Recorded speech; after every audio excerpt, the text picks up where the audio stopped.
જય શ્રી કૃષ્ણ ફ્રેન્ડ્સ. આજે આપણે બનાવીશું મસ્ત મજાનો રેસ્ટોરન્ટ સ્ટાઇલ ટોમેટો સૂપ. તો એના માટેના આપણે ઇન્ગ્રીડિયન્ટ્સ જોઈ લો. તો અડધો કિલો જેટલા મેં ટમાટર લીધા છે અને એમાં એક નાનું એકદમ 1/4થી પણ અડધું બીટનો ટુકડો લીધો છે. સ્વીટ ટેસ્ટ માટે થોડીસી સાકર લીધી છે. ઘાટું બનાવવા માટે થોડુંક ગાજર, ટેસ્ટ પ્રમાણે નમક, ખડા મસાલા, લસણ આપણે નાખવું હોય તો, અને એનું રોગન બનાવવા માટે આપણે મેંદો લેવાનો છે. કોર્નફ્લોરની સ્લરી નાખીએ પણ રેસ્ટોરન્ટમાં તો છે રોગન જ બનાવે છે, અને કોથમરની ડંડી અને એપલ. તો આપણે રેસીપી બનાવવાની શરૂઆત કરીએ. સૌ પહેલાં આપણે 1 ટીસ્પૂન જેટલું બટર નાખીશું અને બટર આપણે ગરમ થવા દઈએ. ફ્રેન્ડ્સ, આપણું બટર એકદમ મેલ્ટ થઈ ગયું છે. હવે એમાં આપણે ખડા મસાલા નાખી દઈશું. આમાં મેં 2 ટુકડા એટલે કે નાના એવા તજના લીધા છે, 5 થી 7 મરી અને 2-3 લવિંગ, અને આપણે થવા દેશું. સોરી ફ્રેન્ડ્સ, એક તમાલપત્ર બી નાખવાનું હોય, હું ભૂલી ગઈ હતી. એક તમાલપત્ર, અને આ બટરમાં જ કરવાનું છે. હવે એમાં આપણે નાખી દઈશું ટમાટર. એ રીતે આપણે હાફ જ સમારવાના છે, અને આ બટરથી જ આપણે વઘાર કરવાનો છે. કોઈ મોટા ટુકડા લાગે તો આપણે સમારી લેવાના રીતે, પણ આમાં હમણાં એકદમ સરસ ચડી જશે.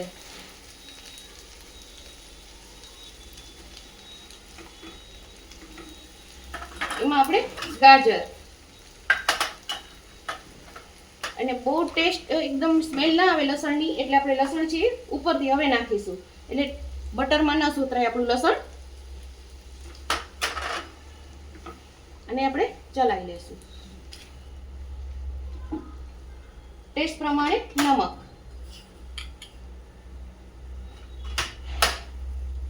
અને કોથમીરની ડંડી છે એ. હવે આને આપણે 5-7 મિનિટ સુધી ચડવા દઈશું. પાણી થોડુંક નાખીશું,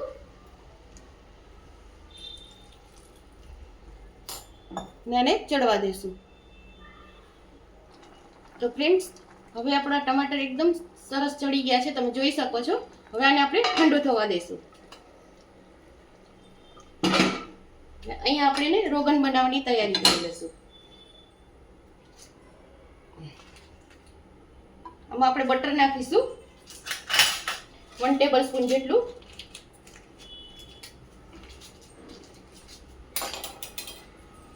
અને આને ગરમ થવા દઈશું.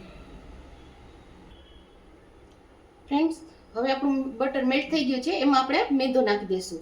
1 ટેબલ સ્પૂન જેટલો લીધો છે. હોટલવાળા આ જ રીતે બનાવે છે ફ્રેન્ડ્સ. અને આપણે બહુ નથી શેકવાનું, જેમ આપણે સ્લરી બનાવીએ છીએ એ જ રીતે આપણે કરવાનું છે.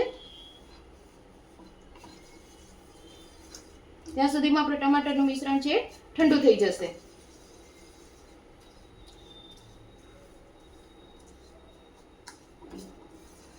અને આપણે થોડુંક જ કરવાનું છે.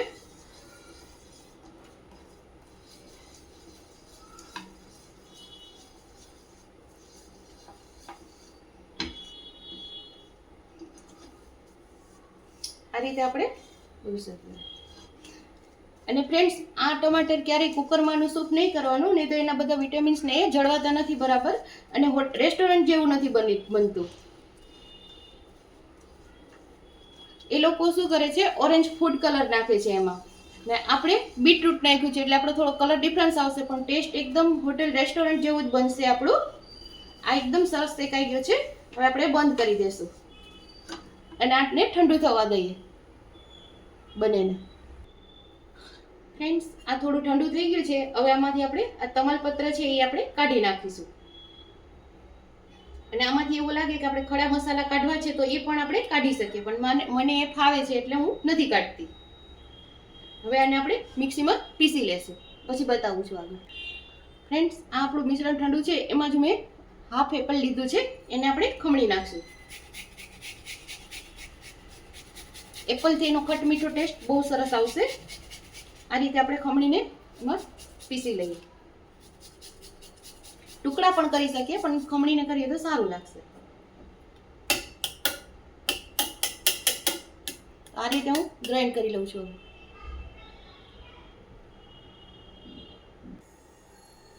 હેલો ફ્રેન્ડ, તો તમે જોઈ શકો છો આ સૂપ આપણે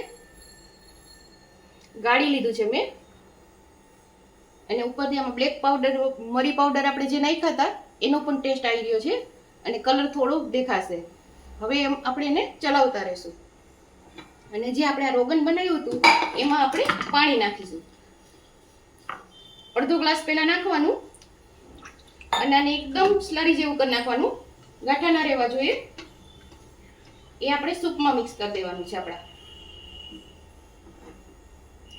આ રીતે આપણે પૂરું એકદમ મિક્સ કરી દઈશું, એટલે સૂપ એકદમ એની કન્સિસ્ટન્સી સરસ આવી જશે.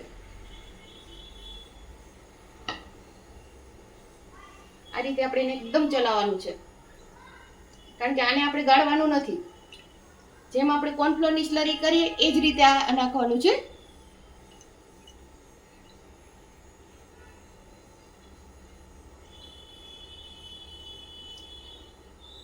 તમે જોઈ શકો છો એકદમ સરસ ઓરેન્જ કલર આવી ગયો છે, કારણ કે મેં બીટનો ટુકડો પછી કાઢી લીધો હતો.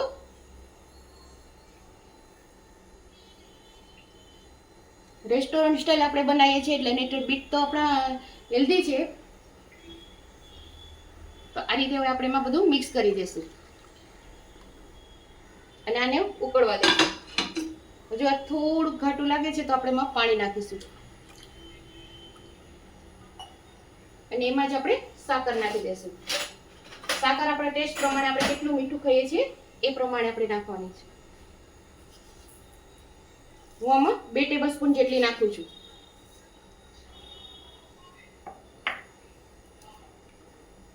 અને આને ઉકળવા દેશું. ઉકળે એટલે બતાવું તમને. તો ફ્રેન્ડ્સ, તમે જોઈ શકો છો આપણું સૂપ એકદમ સરસ મજાનું તૈયાર થઈ ગયું છે અને મેં અહીંયા સર્વિંગ માટે તૈયાર પણ કરી લીધું છે. આમાં મેં શેકેલી, આપણે બેક કરેલી અથવા તો શેકેલી બ્રેડ નાખી છે. એમાં પણ સેજ બટર નાખીને સોતરી લઈએ તો બ્રેડ સરસ ક્રન્ચી લાગે, અને ઉપરથી ફ્રેશ ક્રીમ નાખ્યું છે. જો તમને મારી રેસીપી પસંદ આવી તો મારી ચેનલને લાઈક કરો, શેર કરો અને મારી ચેનલને સબસ્ક્રાઈબ કરો, અને મારો વિડીયો વધુને વધુ શેર કરો. જે નવા લોકો જોવે છે એ ખાસ સબસ્ક્રાઈબ કરે. બધાને જય શ્રી કૃષ્ણ.